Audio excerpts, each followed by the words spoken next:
السلام عليكم ورحمة الله وبركاته. اليوم غادي نوجد معكم واحد المشروب يحرق الدهون ديال البطن. عندي هنايا حامض، دا سكينجبير. غادي نقطع واحد الكمية ديال السكينجبير،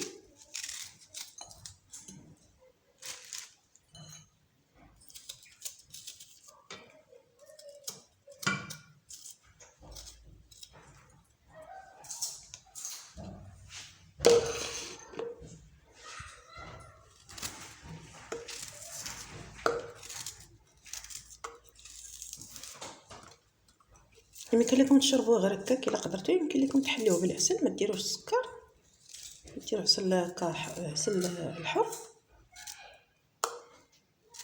العسل طبيعي كيكون ديال النحل، كنقولوا ليه حنا عسل حر. غادي نقطع الحامض،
دابا هذا هو المشروب. راك حيد ديك الدهون العنيده اللي كتكون متراكمه فيه هكا في البطن.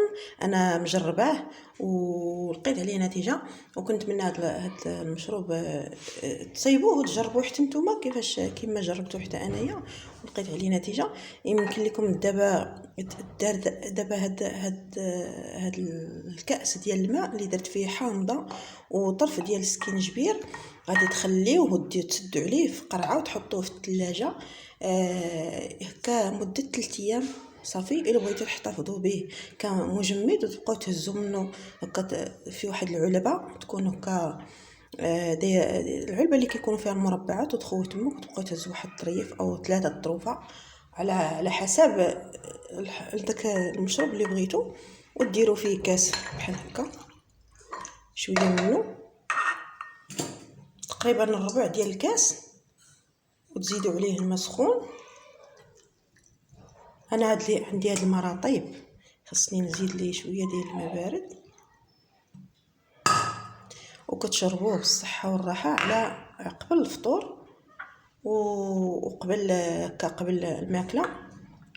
وكنتمنى هذا المشروب ينال الاعجاب ديالكم، وما تنسونيش باللايكات ديالكم والتعليق ديالكم باش تحفزني باش كنبقى نعطيكم وصفات عندها مفعول. وشكرا لكم، السلام عليكم والى اللقاء.